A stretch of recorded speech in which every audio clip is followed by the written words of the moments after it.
What is up, everybody? Welcome back to another YouTube video. My name is Mike. I'm a full-time media seller. So I go around the thrift stores, I do bulk buys, and basically I scan all the media. So books, CDs, DVDs, whatever's profitable to send to Amazon, I send into Amazon. That's probably 98% of my business. And the other 2% is eBay. So today's video, it's Monday, so that means it's another one of my opinionated videos, and it's an important topic. So we're going to cover why you shouldn't keep all your eggs in one basket and why just being on one platform is risky, because you know, any given day, time, that one platform you're on, whether it's eBay, Amazon, Etsy, Mercari, all of these reselling platforms, they can just say, hey, I had enough for you, so I don't want you selling on our platform anymore, and then you're out the door and you have nothing going on. So let's get right on into it. All right, so if you're anything like me, you enjoy the convenience of selling on Amazon. You enjoy sending your stuff to them and letting them deal with most of the headaches. But we also have to realize that you can't just be a one-trick pony. You can't just sell on Amazon and that's it. Sure, you can if you want, but you're taking the risk where maybe, you know, something happens with your account. You have to realize a lot of Amazon's automated on the back end. They could say, hey, your package was overweight, we're going to suspend you. Hey, we need invoices for the items you're selling. Any of this at any time can happen to any single one of us as resellers. Now, unless you're doing this like wholesale and you're getting legitimate invoices, even people that are going and doing, you know, arbitrage, whether it's online or retail, that is not considered a valid receipt when submitting it to Amazon. Sure, they may say, hey, that's valid enough for us, but that doesn't fall into their terms of service. So anybody's at risk. Basically, they can call your number up and say, hey, you know, we want to see proof of what you're selling. You're actually getting it from a legitimate wholesaler. That's the biggest worry everybody has, it seems like. And I mean, I worry about it maybe this much, but I have a plan in place. If something goes wrong, if my Amazon account gets canceled today, I have a plan in place to basically pick up right where I'm at and continue my business on other platforms. So that brings us to the point of you can't just sell on Amazon. And it's a good point that Joanne, she brought up on the members only Zoom call this past weekend.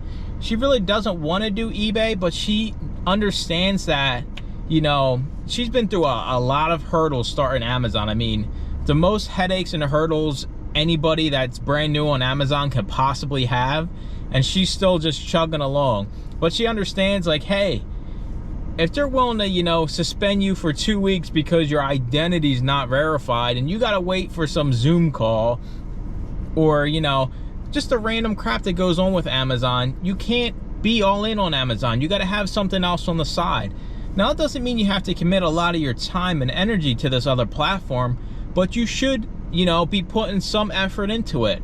I list one item a day on eBay. By no means am I a huge eBay seller, but I understand how it works, all the ins and outs of it.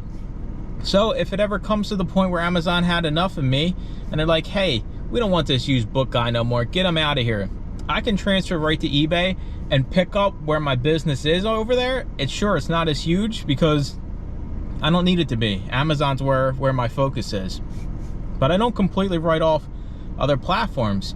I mean, another good example of this is Debs. She had an Etsy shop for the longest time. She still has an Etsy shop, but they keep raising fees, and Etsy's kind of like Amazon. Like, they have this like antiquated basically copyright system where anybody can go in and basically copyright your stuff, just like anybody can go in and say you're selling counterfeit items on Amazon. It works the same way. So if you're selling something, you know, that you made, the design you made yourself, and somebody comes along and says, hey, that's copyright infringement, there's nothing you can do. Etsy takes it down, gives you a strike. There's no set amount of strikes until you're suspended or anything like that. So what did Deb do? She went and made her own website through Shopify. So that's another route, you know, that's a possibility. If your account ever got suspended, you could just sell books yourself through your website. So it's like, you always got to be, you don't want to hope for the worst, but you got to plan for the worst. If you wake up today, and whether you're a full-time eBay seller, and eBay, you know, just did away with you.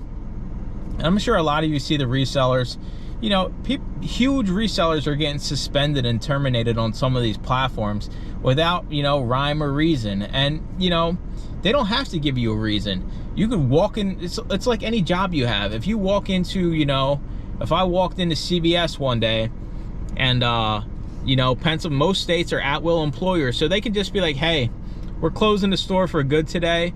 You're on your own, figure it out. You know, you're out of a job. It works the same way with these platforms. Basically, we are at the will of the platforms.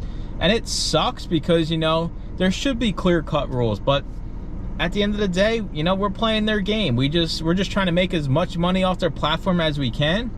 And if they don't want you around, they can get rid of you. I don't know. It's that simple, you know? You could be literally abiding by every single rule they have. And one day you could open up your account and they're like, hey, you're suspended. Sure, there's things you can do to get around this, you know, if you hire an attorney, but you got to be making basically a whole lot of money to hire an attorney just to get your Amazon account back. And then who's to say they don't decide to do the same thing multiple times down the road? So I just want everybody to start thinking, you know, have an emergency plan. You're supposed to have one, you know, if like a meteor is going to come hit the earth. You got an emergency kit, emergency plan, you know what bunker you're running to? It's the same way with your business. You got to be ready for basically for your business to implode. What are you going to do if, you know, your main source, it's the same way. You can look at it sourcing wise too. What if, you know, you have this one source, it's your only source, it's, you know, Goodwill thrift store, that's your only source, and Goodwill decides to raise their prices to $10 a book. You have to be thinking other ways or being prepared for other ways to continue your business in the same format it is today, or maybe even, you know, better your business if something bad happens today. Maybe if, you know, Amazon gets rid of me today, I'll go on eBay and I'll make more money, and I'll know a little bit more about how the business works. But just be prepared for the worst, basically. That's the whole gist of this video.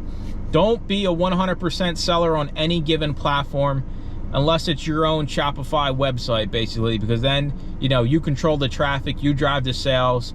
As long as you're not doing anything fraudulent, like with money on the back end, you'll be fine.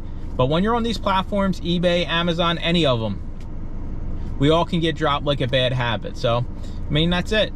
If you're not selling on eBay, or if you're not selling on Amazon, maybe it's time just to dabble a little bit, open up an account, list a few things, get a few sales, get a few feedback, you know, kind of cement your place on that other platform. So if the time does come, your account's already in good standing and you're ready to rock and roll and ramp it up. So that's going to do it for the video.